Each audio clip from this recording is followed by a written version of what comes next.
Any other questions from you guys? Plenty, but it's all good. Cool. If you want to stick around, you can. I want to just dial in what I would do more specifically with the pre-K age group. So let me have a couple of us be partners if you can, or just one of us. Here, I'll let you two be partners so I can set up what this would look like. So because you have a big group, you can't coach all of them and reinforce everything at the same time with 12 kids, right? Are you guys getting 2 coaches with 12 or just 1 coach? Good. Yeah. Like, there you go. Yeah, I mean, if you can pull anybody in as assistant, can really be helpful just to get more eyes on them. But for dribbling, I did a lot of experimentation. I mentioned earlier my after school days. A lot of experimentation with what works to get them dribbling, like get their eyes up, like get all the skills working that most kids really struggle with. So all I like to do is pair them up. I call it the staring contest. So you have a ball. He's in charge of reinforcing. So this is called peer tagging. So it's not the coach coming around and saying yes, yes, yes. It's your partner that's staring you in the eyes or watching whatever we're telling him to and saying yes to that.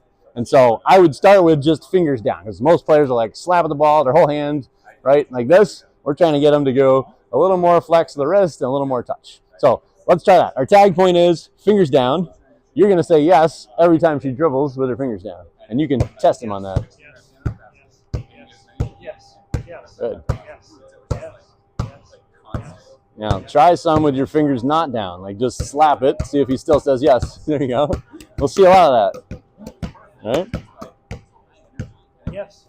There we go. Right? So we're getting both mental engagement with what she's doing, and then when we switch, he already knows what he's up to, and she's like, I'm watching you like a hawk because you did it to me, and like, I'm not going to give you any extra yeses that you didn't earn, right? And then the next level is actually a staring contest, having their eyes up. So you're saying yes when she locks eyes with you, and you're not saying anything if she's looking down the ball, looking around the ceiling, like, yes. She might get 1 every 10 seconds, right? Let's try that.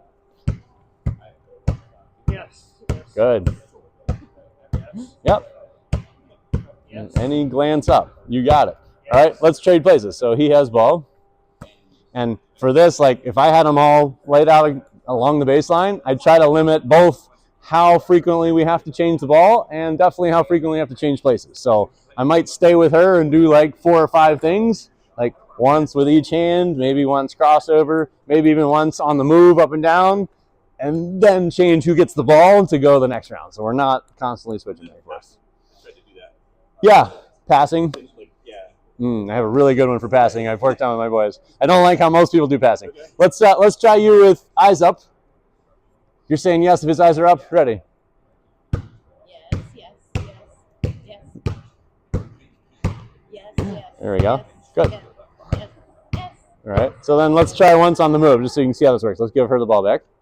So you're going to walk backwards to stay ahead of her, and you're going to walk as fast as you want to forward while dribbling. And I would go back to fingers down because walking is more complicated. Walking and eyes up is really hard at first. Like walking and just, I'm looking at the ball, my eyes are down, but I'm all about the fingers right now. Yeah? Let's try it. Fingers down. I don't hear any yeses. Is she doing it? Here we go. We're doing fingers down.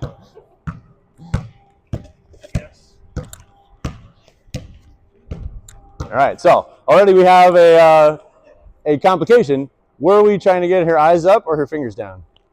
Yeah, both. Can't do both. Right. Yeah. Secret of tag teach is you cannot do 2 things at once. We got to have a single focus.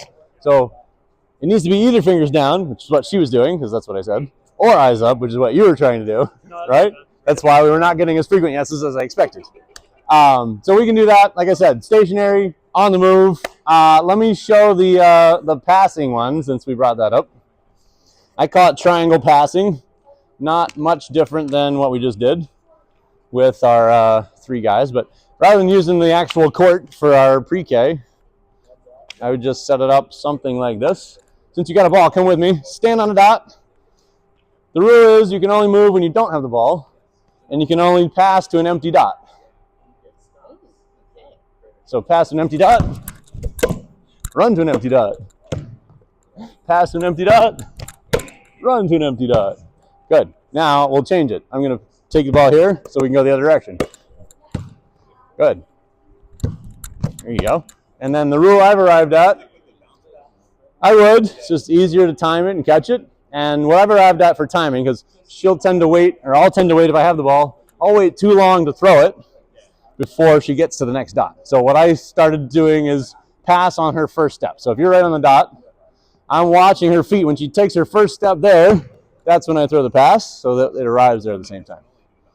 Exactly, right? And like that alone is really good. Way better than what most people do is like we just did in line. Just you pass here and I pass back, right? This is all we do for passing most of the time. And when we get to first grade in games, we don't know how to move sideways and get space and get a pass on the move, right? Yeah, layup might be getting a little complex with that. What I do like to add is, you've probably heard of monkey in the middle. I call it monster in the middle just to give it a little bit different, but put a defender in the middle who has to guard the ball. And he's going to guard the ball in such a way that he's between the ball and me now. He's not between ball and where I want to go.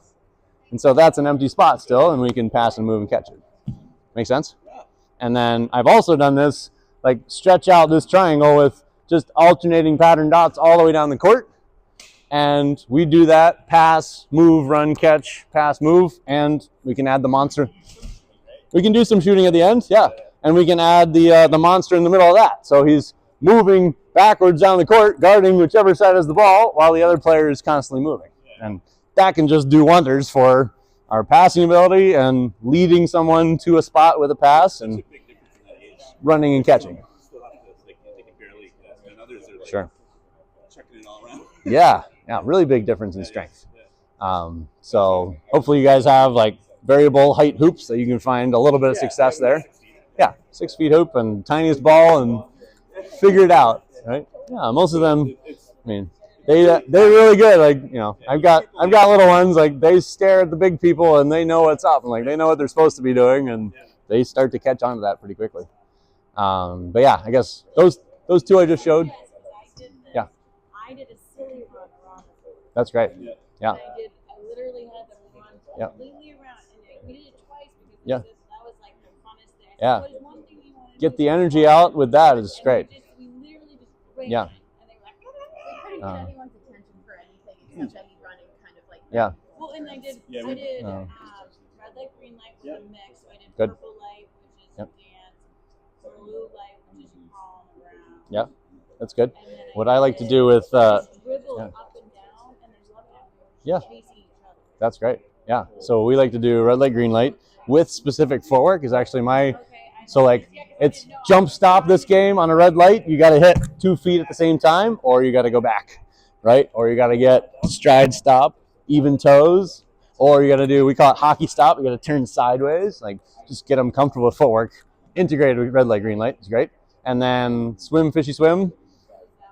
Basically cross the ocean's another term for it, but minnows with a ball here.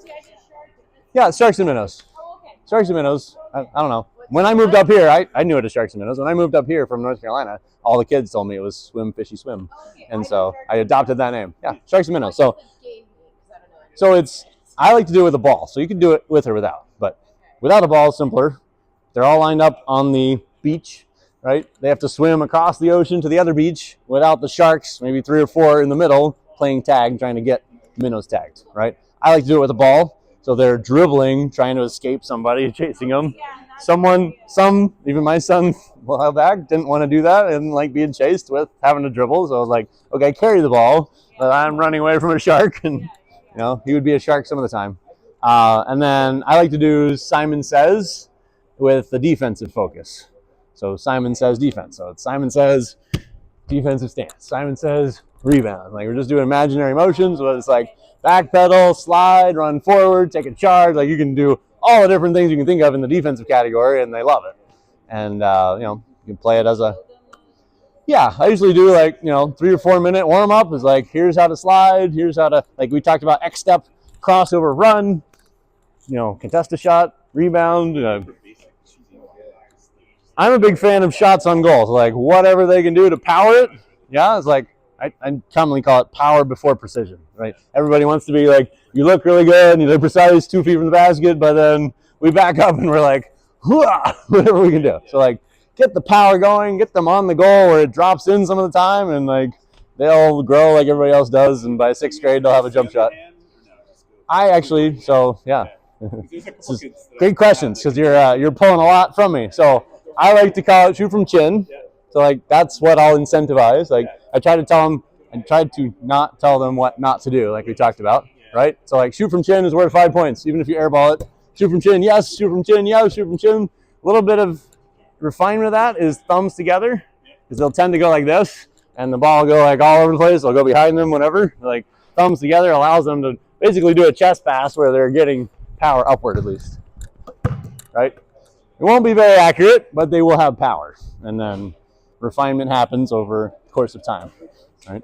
Yeah, I like the perspective of the net. They hit the net, yeah, right? And they got kids struggling to hit the net. It's like, hey, for you, we're scoring points if you hit the net. there's a huge difference in the age in the kids I have. Yeah. Sure.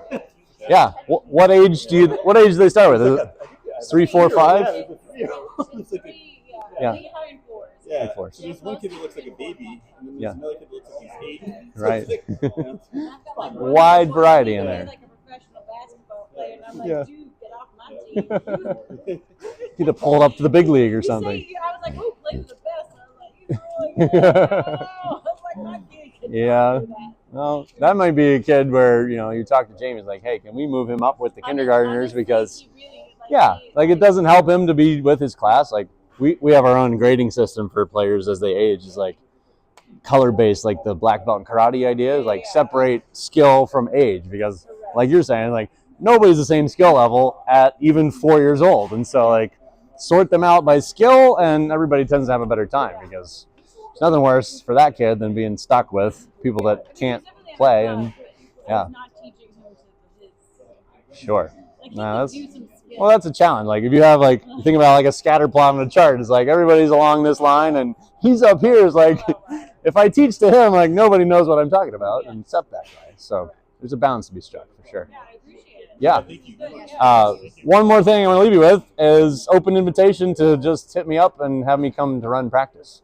So I'm doing that offer to everybody in the program through Jamie. But if you want to, I'll show up when you tell me to and run a session with the kids you got and kind of show you what I would normally do and troubleshoot some stuff with you. So let me know if you want to take me up on that. And probably into January at this point, we'll get something on the schedule.